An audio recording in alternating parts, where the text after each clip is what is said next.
स्वागत है आप सभी का अपने लोकप्रिय YouTube channel Panchajanya for all. जैसा कि प्रीवियस वीडियो लेक्चर में हमने डिस्कस किया था कि डायमेंशनल एनालिसिस क्या होती है और किसी फिजिकल क्वांटिटी के डायमेंशंस के क्या मायने हैं। उसके आगे हम उसी चैप्टर से रिलेटेड कुछ अलग पहलू डिस्कस करने जा रहे हैं। इसमें पहली चीज होने वाली है होमोजेनिटी प्रिंसिपल। तो चलिए स्टार्ट करते हैं। तो हम बात करने जा रहे हैं प्रिंसिपल ऑफ होमोजेनिटी या फिर होमोजेनिटी प्रिंसिपल के बारे में। देखते हैं होमोजेनिटी प्रिंसिपल क्या होता है। अच्छा, जरा आप सोच के देखिए कि अगर मैं आपसे पूछूं कि x प्लस एक्स कितना होगा तो आपका आंसर होगा 2x। अगर मैं बात करूं कि एक पेन और प्लस दो पेन कितना होगा तो आप कहेंगे 3 पेन। अगर मैं आपसे बात करूं कि एक पेन प्लस 2 घंटा कितना होगा तो आपका जवाब होगा कि इन दोनों को जोड़ा नहीं जा सकता। क्यों नहीं जोड़ा जा सकता? क्योंकि दोनों अलग अलग नेचर रखती है। तो प्रिंसिपल ऑफ होमोजेनिटी यही बात करता है कि सिर्फ उन्हीं फिजिकल क्वांटिटी को जोड़ा, घटाया या फिर इक्वेट किया जा सकता है जिनके यूनिट्स सेम हो, या अगर हम बहुत स्पेसिफिकली कहें तो ये कह सकते हैं कि जिनके डायमेंशंस सेम हो। हालांकि मैंने जोड़ने, घटाने या इक्वेट करने की बात कही, लेकिन आप इस क्रम में इनइक्वालिटी को भी जोड़ सकते हैं। मोर जनरल हम ये कह सकते हैं कि ये जो 5 सिंबल्स हैं जिनको मैं लिखने जा रहा हूं, प्लस यानी कि जोड़ना, माइनस घटाना, इक्वेट करना, ग्रेटर देन और लेस देन, ये जो 5 सिंबल्स हैं ये उन्हीं फिजिकल क्वांटिटी के बीच लग सकते हैं जिनके डायमेंशनल फार्मूले सेम होने चाहिए। अगर सेम है तभी ये सिंबल्स लग सकते हैं। याद रखिए कि इस क्रम में इनटू या डिवीजन नहीं है, ठीक है। तो ये 5 सिंबल्स उन्हीं फिजिकल क्वांटिटी के बीच लग सकते हैं जिनके डायमेंशनल फार्मूले सेम होंगे। जैसे कि मान लें कि मैं कह दूं 2 पेन, या फिर मान लीजिए इसको पेन को हटा के हम कोई मोर प्रिसाइज फिजिकल क्वांटिटी लिखते हैं, तो अगर मैं कहूं 2 मीटर प्लस 4 सेकेंड, तो इनका कोई मतलब निकल के नहीं आता क्योंकि बीच में प्लस लिखा हुआ है। और अगर ये प्लस है तो इसका मतलब कि लेफ्ट हैंड साइड की फिजिकल क्वांटिटी और राइट हैंड साइड की फिजिकल क्वांटिटी का नेचर सेम होना चाहिए। अगर ये डिस्टेंस है तो ये भी डिस्टेंस होना चाहिए। चलिए समझते हैं इस बात को।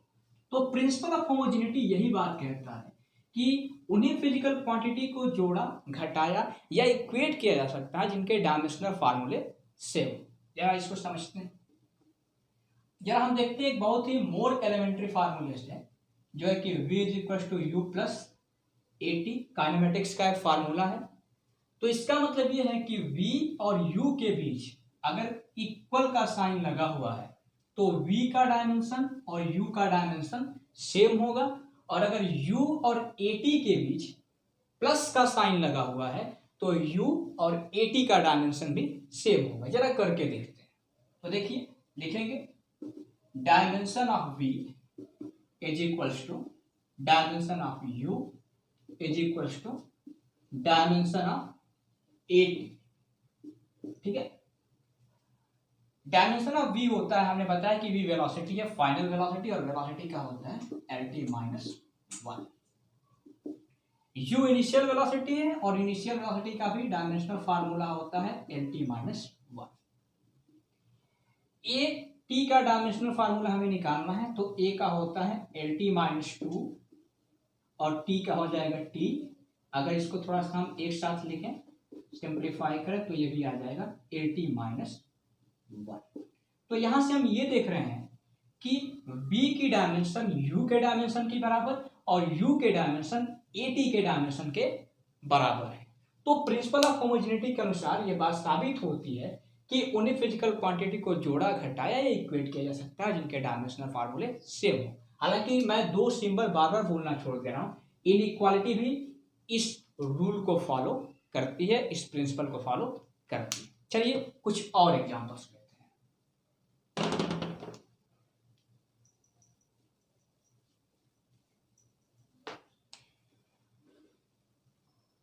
तो देखिए हम इस सवाल को देखते हैं जहां पे ये इक्वेशन दिया गया है कि v equal to under root a b plus b t plus c over d plus t, जहां पे आपको पहले से मेंशन्ड है कि v वेलोसिटी है और t टाइम है। आपसे पूछा जा रहा है कि a b c और d के डायमेंशंस बताइए। तो इसको कैसे करेंगे, हमारा इनिशिएटिव अप्रोच क्या होना चाहिए? तो हम कह सकते हैं कि dimension of v is equals to dimension of b। Homogeneity principle के अनुसार v के डायमेंशन ab के डायमेंशंस के बराबर होने चाहिए और ab के डायमेंशंस bt के डायमेंशंस के बराबर होने चाहिए और bt के dimensions c over d plus t के डायमेंशंस के बराबर होने चाहिए। अच्छा, आप ये सोच रहे होंगे कि मैंने dimension of v is equal to dimension of under root a b क्यों नहीं लिखा, मैंने डायरेक्ट बी टी क्यों लिखा। ये मैथमेटिकल एनालिसिस का हिस्सा। आप सोच सकते हैं कि v is equal to under root a b अगर मैं लिखता तो ए बी दो वेरिएबल्स हो जाते हैं और एक इक्वेशन से दो वेरिएबल्स की वैल्यू निकालना मुश्किल है, मुश्किल नहीं, निकल ही नहीं पाए, इसलिए मैंने पहले बी टी को लिखा। तो dimension of v is equal to dimension of b t. तो v की डायमेंशन हम लिख सकते हैं या फिर हम यह भी कर सकते हैं कि v की डायमेंशन इसको लिख सकते हैं v is equal to b t. हालांकि डायमेंशन को मैं थोड़ा सा लिखना, यहाँ पे जो डायमेंशन आगे मेंशन किया गया उसको हटा दिया गया। That's imply that v is equal to v by t. यहाँ से हम इसको t को ट्रांसपोज करेंगे, b एक साइड आइसोलेट हो जाएगा। तो dimension of b is equal to dimension of v over dimension of time. तो v के dimension l t minus one, इसको ब्रैकेट के अंदर, और t के डायमेंशन t। तो एक t ऊपर जाएगा तो t वन ऊपर जाएगा तो माइनस वन, तो इस लिहाज से हमारा आएगा एल टी माइनस। ये हो गया आपका b का डायमेंशन। उसी प्रकार अगर हम बात करें ए बी की डायमेंशन में हमें b मालूम चल गया तो अब a निकालना हो सकता है, पॉसिबल है।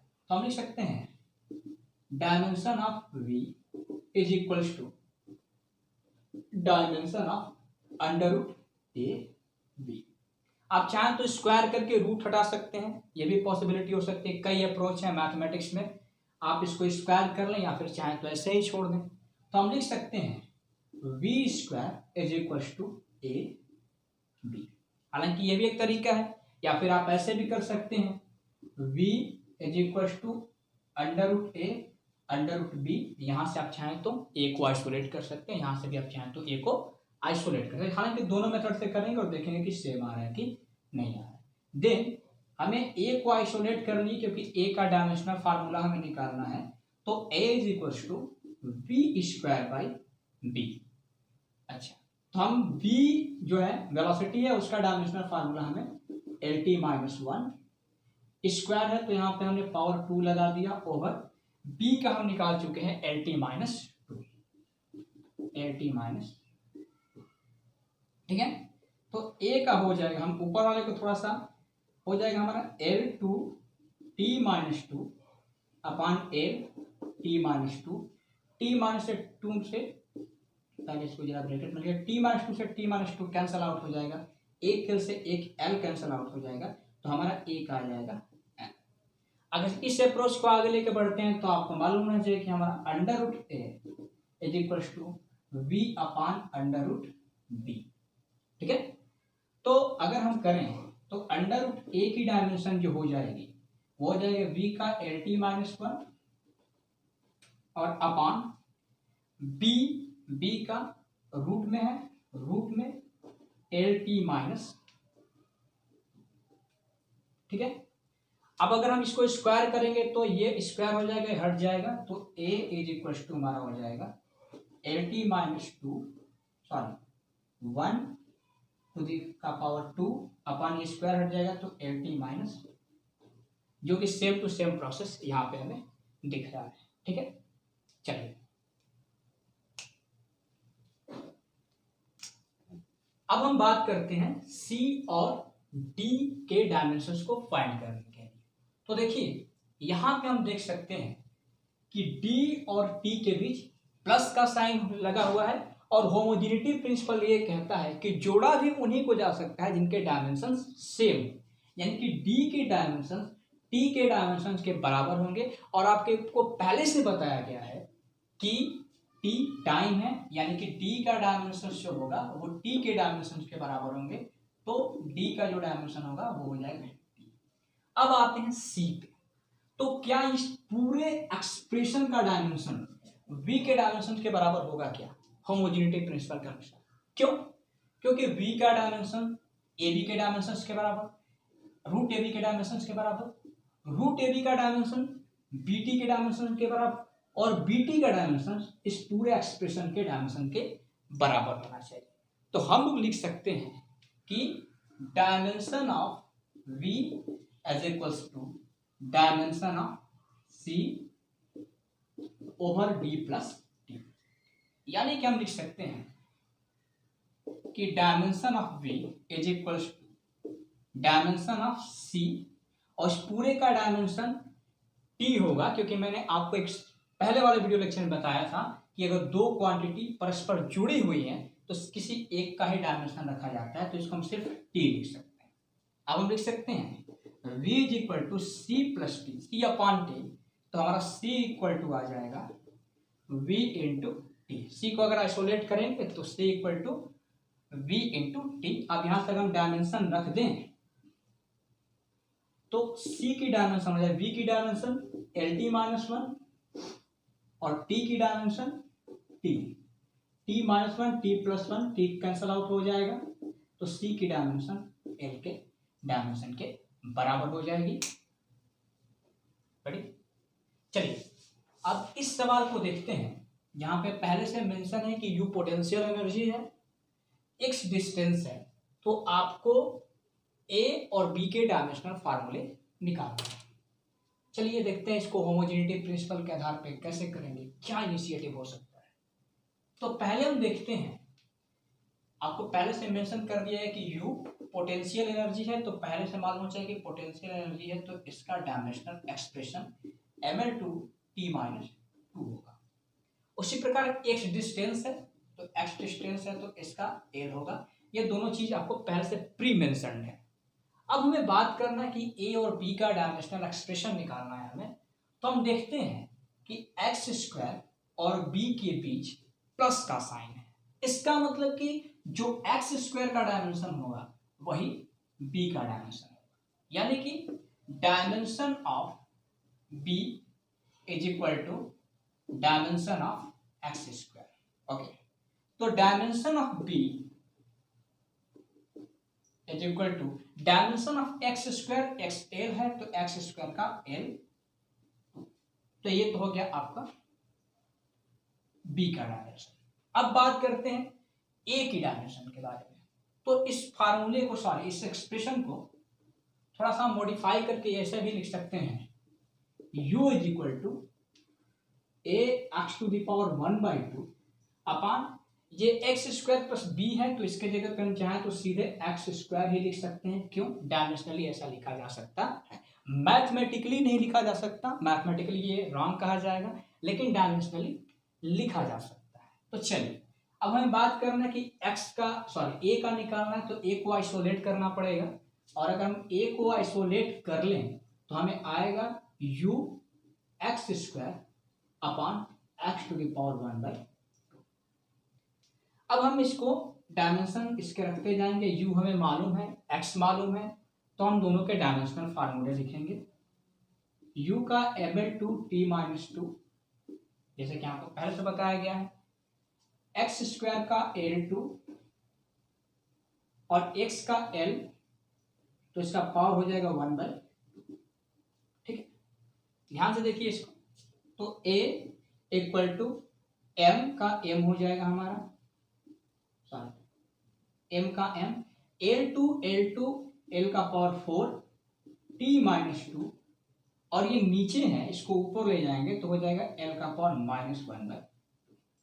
ठीक है, बेसिक अलजेब्रा में आप लोगों ने पढ़ा होगा कि जब मल्टीप्लाई हो और बेस बराबर हो तो पावर्स को हम लोग जोड़ देते हैं।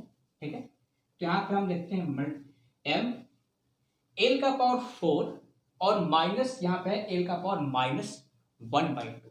तो ये हमारा हो जाएगा, दोनों को ऐड किया जाएगा तो हो जाएगा 3/2। जो l की पावर आएगी वो आ जाएगी 3/2 और t माइनस, तो ये हो जाएगा हमारा a का डायमेंशन, जो कि आपको निकालने आना चाहिए। आपको पता होना चाहिए कि होमोजेनिटी प्रिंसिपल का अप्रोच कैसा होता है, क्यों होता है। हालांकि मैं आपको एक चीज बता दूं कि इस डायमेंशनल एनालिसिस की खोज हुई थी इस उद्देश्य के साथ हुई थी कि हम कुछ क्वांटिटी को बेस मान के बाकी क्वांटिटी को उनके टर्म्स में रिप्रेजेंट कर सकें और देख सकें कि बेस क्वांटिटीज पे कितने एक्सपोनेंट आते हैं। ये शुरुआत सबसे पहले जोसेफ फॉरियर ने की थी। ठीक है, तो अभी तक हमने ये सीखा कि प्रिंसिपल ऑफ होमोजेनिटी कैसे वर्क करती है, उसके क्या प्रिंसिपल है और उसको कैसे अप्लाई किया जाना है। इससे आगे अब हम ये डिस्कस करेंगे कि किन किन परिस्थितियों में फिजिकल क्वांटिटी की डायमेंशंस नहीं होती है और कैसे नहीं होती है। अब देखते हैं जरा, पहला कंडीशन हम लेते हैं ट्रिग्नोमेट्रिकल रेशियोज। आप सोचिए कोई ट्रिग्नोमेट्रिकल रेशियो लीजिए साइन, तो साइन के आगे जो चीज आती है वो है थीटा, और ये क्या होता है, ये एक एंगल होता है और एंगल की कोई डायमेंशन नहीं होती। यानी कि साइन के आगे या किसी भी ट्रिग्नोमेट्रिकल रेशियो के आगे कोई भी अगर क्वांटिटी आती है तो उसका डायमेंशन 1 होगा, यानी कि वो डायमेंशन लेस होगी। इसका एग्जांपल हम देखते हैं। जैसे कि मान लिया कि साइन के आगे आ गया omega t minus k x. ठीक है, तो ये साइन के आगे जो कुछ भी आया ये डायमेंशन लेस होगा। इसका मतलब कि omega t minus k x की जो डायमेंशन होगी वो m0 l0 t0 के बराबर। ठीक है, इसको चाहे तो आप 1 लिख सकते हैं। तो किसी भी ट्रिग्नोमेट्रिकल रेशियोज के आगे चाहे कोई भी क्वांटिटी आ जाए उसकी डायमेंशन 1 होगी। हालांकि आपको एक बात और समझनी है कि मान लीजिए कि अगर लिख दिया कि sine in bracket omega t minus k x into T.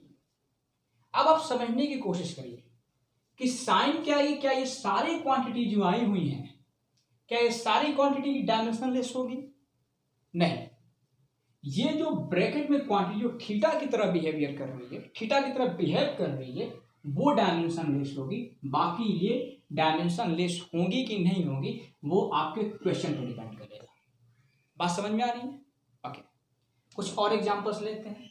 यानी कि हमने ये सीखा कि ट्रिग्नोमेट्रिकल रेशियोज की कोई डायमेंशन नहीं होती। नंबर 2 की बात, तो अगर दूसरी बात हम करें तो दूसरी बात ये होगी कि अगर हम इनवर्स ट्रिग्नोमेट्रिकल रेशियोज की बात करें, जैसे कि sine inverse, cos inverse, tan inverse, या फिर 6 ट्रिग्नोमेट्रिकल रेशियोज होती हैं। क्यों 6 ही होती हैं? या परम्यूटेशन कॉम्बिनेशन में शायद आपको इसका जवाब मिल जाए।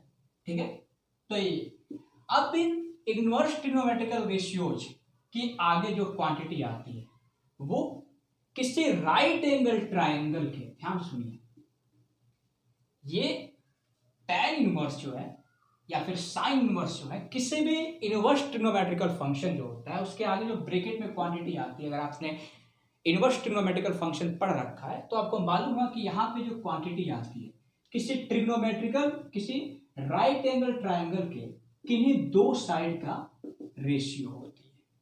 और अगर ये दो साइड का रेशियो है तो जाहिर सी बात है कि ये भी डायमेंशन लेस होगी।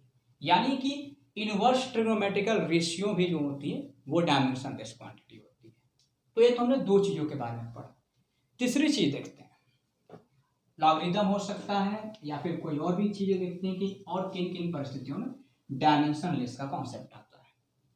नंबर 3 की अगर बात करें तो किसी फिजिकल क्वांटिटी की जो पावर होती है, एक्सपोनेंट्स होते हैं, वो एक्सपोनेंट डायमेंशन लेस होते हैं, चाहे वो फिजिकल क्वांटिटी के हो या फिर किसी एब्स्ट्रैक्ट नंबर के हो। अगर वो एक्सपोनेंट के फॉर्म में है तो वो डायमेंशन लेस माने जाएंगे। जैसे कि मान लें कि हम लिखें p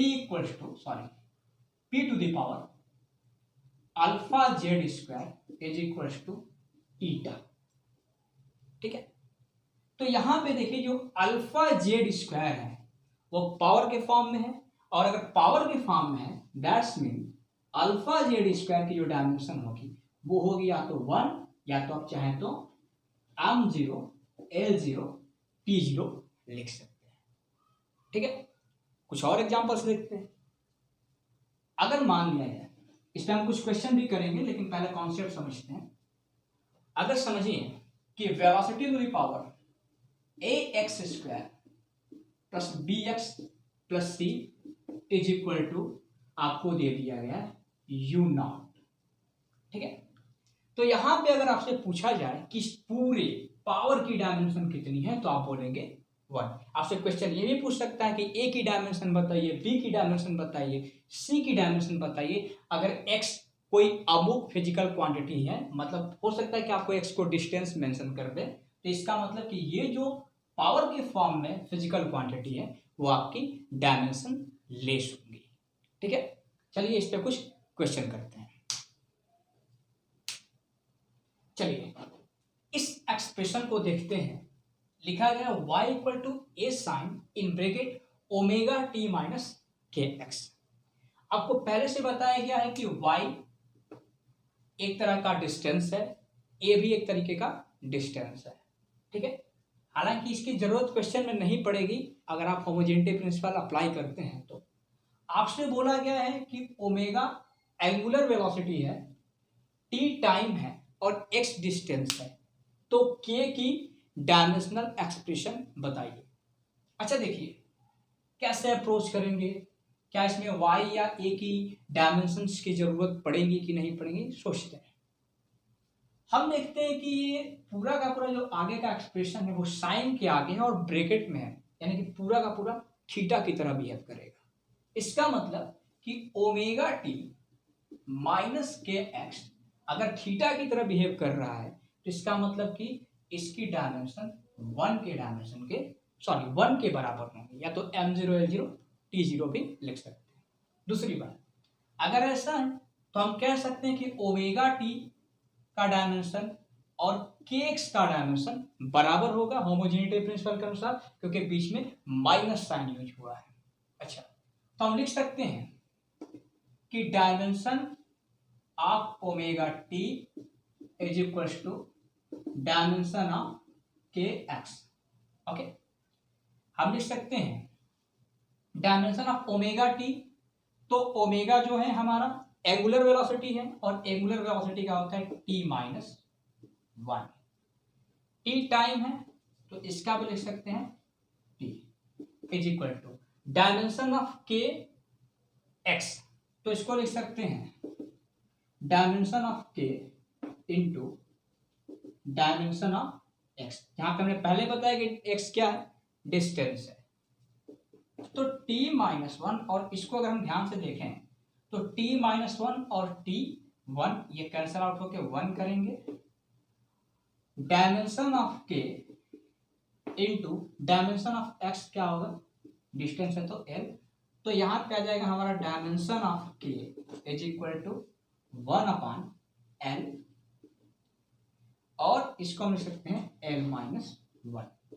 तो इस तरीके से हमने ये समझा कि किसी भी ट्रिग्नोमेट्रिकल रेशियोज के आगे अगर कुछ ब्रैकेट। अच्छा देखिए क्या होता है कि कभी कभी जब हम वेव पढ़ रहे होते हैं या ऐसे एक्सप्रेशन पढ़ रहे होते हैं जिसमें कि ट्रिग्नोमेट्रिकल फंक्शंस आते हैं, तो फिर ये होता है कि मान लीजिए यहाँ पे ब्रैकेट दे दिया गया, आपको कभी कभी क्या होता है कि साइन ओमेगा टी जो कि थीटा की तरह बिहेव कर रहा है और आगे कोई और क्वांटिटी मान लीजिए ईटा है, तो फिर हम क्या करते हैं कि ब्रैकेट न लगा के इसको ऐसे लिख दिया जाता है साइन ओमेगा टी ईटा। तो आपको डिराइव करते समय ध्यान रखना चाहिए कि इसमें से कौन कौन सी क्वांटिटी थीटा की तरह बिहेव कर रही है और कौन कौन क्वांटिटी थीटा के क्षेत्र से बाहर है। ठीक है, तो यहाँ पे ब्रैकेट लगाना एक तरीके से हमारे लिए हेल्पफुल होता है। चलिए अब हम डिस्कस करने जा रहे हैं पावर वाले एक्सप्रेशन को लेके। देखिए एक्सप्रेशन है p equal to p naught to the power alpha z upon k theta. ये जो alpha z upon k theta है ये पूरी तरह पावर में है, जहां पे मेंशन किया गया है कि p final pressure, initial pressure, Z distance, के वोल्टेज मान कांस्टेंट और थीटा टेम्परेचर है। तो अल्फा की डायमेंशन क्या होगी? हालांकि सवाल एक बार जेई में आया हुआ है, तो आपको मेंशन किया गया है के वोल्टेज मान कांस्टेंट है, थीटा टेम्परेचर है, जेड डिस्टेंस है, पी प्रेशर है। तो आपको अल्फा का डायमेंशनल फार्मूला बताना है। ओके, क्या अप्रोच होने चाहिए हमारे? तो देखते हैं कि ये जो एक्सप्रेशन जो पावर के फॉर्म में है वो डायमेंशन लेस होगा। तो हम इसको लिख सकते हैं सॉल्यूशन में कि अल्फा जेड अपॉन के थीटा इज इक्वल टू 1। क्यों 1? क्योंकि पावर में है और पावर में अगर कोई एक्सप्रेशन होता है तो वो डायमेंशन लेस होता है। दैट्स मीन कि अगर अल्फा को आइसोलेट करते हैं तो हमारा आएगा के थीटा बाई जेड। अगर आपको वोल्टेज मान कांस्टेंट, टेम्परेचर और डिस्टेंस का फार्मूला मालूम है तो फिर आप इसको लगा सकते हैं। के वोल्टेज मान कांस्टेंट है तो उसका mL/T-2, और अगर टेम्परेचर के लिए के यूज करें तो K-1, और अगर थीटा यूज करें तो मान लीजिए हमने के यूज किया K-1। थीटा टेम्परेचर है और टेम्परेचर के लिए हम लोग यूज करेंगे के अपॉन जेड हमारा डिस्टेंस है तो ये हो जाएगा हमारा L। K-1, K+1, के से के कैंसल आउट हो जाएंगे। उसके बाद यहाँ L है, L2, L1 यहाँ से कैंसल आउट तो हो जाएगा हमारा mL/T-2। तो ये हो जाएगा हमारा एक्सप्रेशन। ठीक है, अल्फा का डायमेंशनल फार्मूला। ठीक है, चलिए अब इस एक्सप्रेशन में पूछा गया है, आपको एक्सप्रेशन दिया गया है integral dt upon √2at minus 2t² equal to a⁴x into sine inverse in bracket t² over a²-1। यहाँ पे आपसे पूछा जा रहा है कि x की डायमेंशन क्या होंगी और a की डायमेंशन क्या होंगी।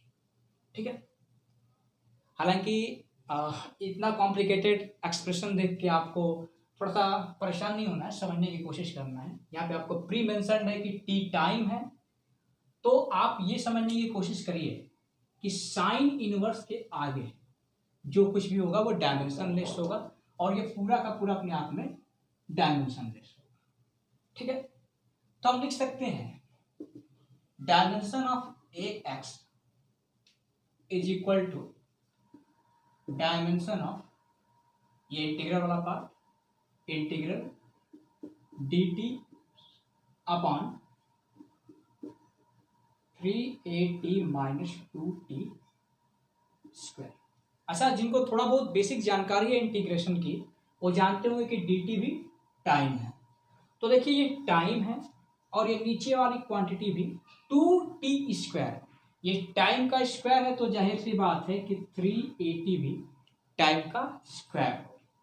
तो अगर हम इसको लिखें कि dimension of a⁴x is equal to dimension of, अगर हम बात करें dt के डायमेंशन की तो वो हो जाएगा t अपॉन, ध्यान से देखिए t², 2t² की जो डायमेंशन है वो t² होगी, सॉरी t2 होगी, तो जाहिर सी बात है कि इसकी भी डायमेंशन t2 होगी, तो रूट में t2, ऐसा लिखते हैं इसको t2। ठीक, जब बाहर निकलेगी तो ये t हो जाएगी, t से t कैंसिल आउट हो जाएंगे, तो dimension of ax equal to 1। ठीक है, तो अगर ax इक्वल टू 1 है तो जाहिर सी बात है कि जो x की वैल्यू आएगी वो आ जाएगी 0। कैसे आ जाएगी? किसी भी संख्या पे अगर पावर x है और उसकी वैल्यू 1 आ रही है तो पावर की वैल्यू 0 होती है। अच्छा, पूछ रहा है कि a की डायमेंशन बताइए। आप कहीं से भी a की डायमेंशन निकाल लीजिए, अगर ये 1 डायमेंशन लेस है तो जाहिर सी बात है कि t² अपॉन a² भी डायमेंशन लेस होगा, तो a की स्क्वायर की जो डायमेंशन होगी t² के बराबर होगी और a की डायमेंशन t के बराबर होगी, तो a की डायमेंशन t आएगी। ठीक है, चलिए तो जुड़े रहिए हमारे साथ, और इससे अगले वाले वीडियो लेक्चर में हम कुछ और बढ़िया सवाल लेके आएंगे और समझाने की कोशिश करेंगे कि डायमेंशनल मेथड की क्या यूजेज हैं। अभी तक तो हम सिर्फ डायमेंशनल मेथड के बारे में पढ़ते रहे हैं, क्या यूजेज हैं, क्या हिस्टोरिकल अप्रोच रही है, वैज्ञानिकों के ऐसी कौन सी समस्या परेशान करने लगी कि उन्हें डायमेंशनल मेथड को खोजना पड़ा। इसके लिए हम मिलेंगे अगले वीडियो लेक्चर में।